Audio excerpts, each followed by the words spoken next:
Et si tu veux lire des paraboles de Jésus avec moi, eh bien, tu es au bon endroit. Tu es dans le défi lecture de la Bible de l'aurore au crépuscule. On lit la Bible de la Genèse à l'Apocalypse 10 minutes tous les jours. Et aujourd'hui, donc, on est dans Matthieu et il y aura plusieurs paraboles. Il y aura des guérisons, des miracles. Enfin, reste. Je crois que tu ne vas pas le regretter. Merci Seigneur, vraiment, parce que tu es un Dieu de miracles, Seigneur. Tu guéris encore aujourd'hui. Encore aujourd'hui, tu fais des miracles. Et je veux te dire merci encore, Jésus. Merci pour ce défi. Merci parce que tu nous permets de nous plonger quotidiennement dans ta parole. Merci parce que tu nous parles à chacun. Bénis tous ceux qui sont avec moi. Aide-nous à garder notre motivation jusqu'au bout, à comprendre et mettre en pratique tout ce que tu vas nous enseigner aujourd'hui au nom de Jésus. Amen. Alors, on continue Matthieu 20, verset 29. Lorsqu'ils sortirent de Jéricho, une grande foule suivit Jésus. Deux aveugles assis au bord du chemin entendirent que Jésus passait et crièrent « Aie pitié de nous, Seigneur, fils de David !» La foule les reprenait pour les faire taire, mais ils crièrent plus fort « Aie pitié de nous, Seigneur, fils de David !» Jésus s'arrêta, les appela et dit « Que voulez-vous que je fasse pour vous ?» Ils lui dirent « Seigneur, que nos yeux s'ouvrent !» Remplis de compassion, Jésus toucha leurs yeux. Aussitôt, ils retrouvèrent la vue et ils le suivirent. Matthieu 21. Lorsqu'ils approchèrent de Jérusalem et qu'ils furent arrivés à Bethphagée, vers le mont des Oliviers, Jésus envoya 2 disciples en leur disant « Allez au village qui est devant vous, vous y trouverez tout de suite une ânesse attachée et un ânon avec elle. Détachez-les et amenez-les-moi. Si quelqu'un vous dit quelque chose, vous répondrez « Le Seigneur en a besoin » et à l'instant, il les laissera aller. Or, tout ceci arriva afin que s'accomplisse ce que le prophète avait annoncé. Dites à la fille de Sion, voici ton roi qui vient à toi, plein de douceur et monté sur un âne, sur un ânon, le petit d'une ânesse. Les disciples allèrent faire ce que Jésus leur avait ordonné. Ils amenèrent l'ânesse et l'ânon, mirent leurs vêtements sur eux et Jésus s'assit dessus. Une grande foule de gens étendirent leurs vêtements sur le chemin. D'autres coupèrent des branches aux arbres et en jonchèrent la route. Ceux qui précédaient et ceux qui suivaient Jésus criaient « Hosanna au fils de David ! Béni soit celui qui vient au nom du Seigneur, Hosanna dans les lieux très hauts. » Lorsqu'il entra dans Jérusalem, toute la ville fut troublée. On disait « Qui est cet homme ?» La foule répondait « C'est Jésus, le prophète de Nazareth en Galilée. » Jésus entra dans le temple de Dieu. Il chassa tous ceux qui vendaient et qui achetaient dans le temple et il renversa les tables des changeurs de monnaie et les sièges des vendeurs de pigeons. Il leur dit « Il est écrit, mon temple sera appelé une maison de prière, mais vous en avez fait une caverne de voleurs. » Des aveugles et des boiteux s'approchèrent de lui dans le temple et il les guérit. Mais les chefs des prêtres et les spécialistes de la loi furent indignés à la vue des choses merveilleuses qu'il avait faites et des enfants qui criaient dans le temple « Hosanna au fils de David !»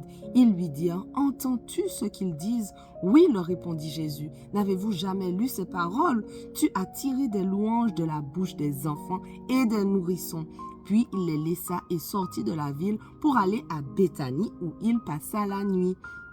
Le lendemain matin, en retournant à la ville, il eut faim. Il vit un figuier sur le bord du chemin et s'en approcha, mais il n'y trouva que des feuilles. Il lui dit que jamais plus tu ne portes de fruits. Le figuier sécha immédiatement. Voyant cela, les disciples furent étonnés et dirent « Comment ce figuier a-t-il pu devenir immédiatement sec ?» Jésus leur dit alors « Je vous le dis en vérité, si vous avez de la foi et que vous ne doutez pas, non seulement vous ferez ce qui a été fait à ce figuier, mais même si vous dites à cette montagne « Retire-toi de là et jette-toi dans la mer », cela arrivera. Tout ce que vous demanderez avec foi par la prière, vous le recevrez. » Jésus se rendit dans le temple et pendant qu'il enseignait, les chefs des prêtres et les anciens du peuple vinrent lui dire « Par quelle autorité fais-tu ces choses et qui t'a donné cette autorité ?» Jésus leur répondit « Je vous poserai moi aussi une question et si vous m'y répondez, je vous dirai par quelle autorité je fais ces choses. Le baptême de Jean, d'où venait-il ? du ciel ou des hommes? Mais ils raisonnèrent ainsi entre eux. Si nous répondons du ciel, il nous dira, pourquoi donc n'avez-vous pas cru en lui? Et si nous répondons des hommes, nous avons à redouter les réactions de la foule, car tous considèrent Jean comme un prophète. Alors, ils répondirent à Jésus, nous ne savons pas. Il leur dit à son tour, moi non plus, je ne vous dirai pas par quelle autorité je fais ces choses. Qu'en pensez-vous? Un homme avait 2 fils. Il s'adressa au premier et lui dit, mon enfant, va travailler aujourd'hui dans ma vigne. Il répondit, je ne veux pas, mais plus tard. Il montra du regret et y alla. Le père s'adressa à l'autre et lui dit la même chose. Ce fils répondit, je veux bien, Seigneur, mais il n'y alla pas. Lequel des deux a fait la volonté du Père? Ils répondirent, le premier. Et Jésus leur dit, je vous le dis en vérité, les collecteurs d'impôts et les prostituées vous précéderont dans le royaume de Dieu, car Jean est venu à vous dans la voie de la justice et vous n'avez pas cru en lui. En revanche, les collecteurs d'impôts et les prostituées ont cru en lui, et vous qui avez vu cela, vous n'avez pas ensuite montré de regret pour croire en lui. Écoutez une autre parabole. Il y avait un propriétaire qui planta une vigne et il l'entoura d'une haie. Il creusa un pressoir et construisit une tour. Puis il la loua à des vignerons et partit en voyage. Lorsque le temps de la récolte fut arrivé, il envoya ses serviteurs vers les vignerons pour recevoir sa part de récolte. Mais les vignerons s'emparèrent de ses serviteurs. Ils battirent l'un, tuèrent l'autre et lapidèrent le troisième. Il envoya encore d'autres serviteurs en plus grand nombre que les premiers et les vignerons les traitèrent de la même manière. Enfin, il envoya vers eux son fils en se disant, ils auront du respect pour mon fils. Mais quand les vignerons virent le fils, ils se dirent entre eux, voilà l'héritier, venez, tuons-le et emparons-nous de son héritage. Et ils s'emparèrent de lui, le jetèrent hors de la vigne et le tuèrent. Maintenant, lorsque le maître de la vigne viendra, que fera-t-il à ces vignerons? Ils lui répondirent, il fera mourir misérablement ces misérables et il louera la vigne à d'autres vignerons qui lui donneront sa part de récolte au moment voulu. Jésus leur répondit, n'avez-vous jamais lu dans les Écritures, la pierre qu'ont rejetée ceux qui construisaient est devenue la pierre angulaire. C'est l'œuvre du Seigneur et c'est un prodige à nos yeux. C'est pourquoi je vous le dis, le royaume de Dieu vous sera enlevé et sera donné à un peuple qui en produira les fruits. Celui qui tombera sur cette pierre s'y brisera et celui sur qui elle tombera sera écrasé.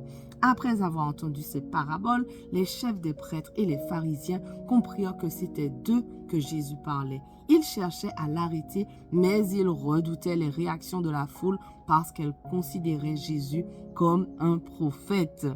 Matthieu 22, Jésus prit la parole et leur parla de nouveau en parabole. Il dit, le royaume des cieux ressemble à un roi qui fit des noces pour son fils. Il envoya ses serviteurs appeler ceux qui étaient invités aux noces, mais ils ne voulurent pas venir. Il envoya encore d'autres serviteurs avec cet ordre, dites aux invités, j'ai préparé mon festin, mes bœufs et mes bêtes grasses sont tués, tout est prêt, venez aux noces. Mais eux, négligeant l'invitation, s'en allèrent, l'un à son champ, un autre à ses affaires. Les autres s'emparèrent des serviteurs, les maltraitèrent et les tuèrent. À cette nouvelle, le roi se mit en colère. Il envoya ses troupes, fit mourir ses meurtriers et brûla leur ville. Alors il dit à ses serviteurs, les noces sont prêtes, mais les invités n'en étaient pas dignes. Allez donc dans les carrefours et invitez aux noces tous ceux que vous trouverez. Ses serviteurs s'en allèrent sur les routes. Ils rassemblèrent tous ceux qu'ils trouvèrent, mauvais et bons, et la salle des noces fut remplie d'invités. Le roi entra pour les voir et il aperçut là un homme qui n'avait pas mis d'habit de noces. Il lui dit, mon ami, comment as-tu pu entrer ici sans avoir d'habit de noces? Cet homme resta la bouche fermée. Alors le roi dit aux serviteurs, attachez-lui les pieds et les mains, emmenez-le et jetez-le dans les ténèbres extérieures, où il y aura des pleurs et des grincements de dents. En effet, beaucoup sont invités, mais peu sont choisis. Voilà, notre passage du jour touche déjà à sa fin, mais on continue dès demain. On ne lâche rien. Allez, sois bénis.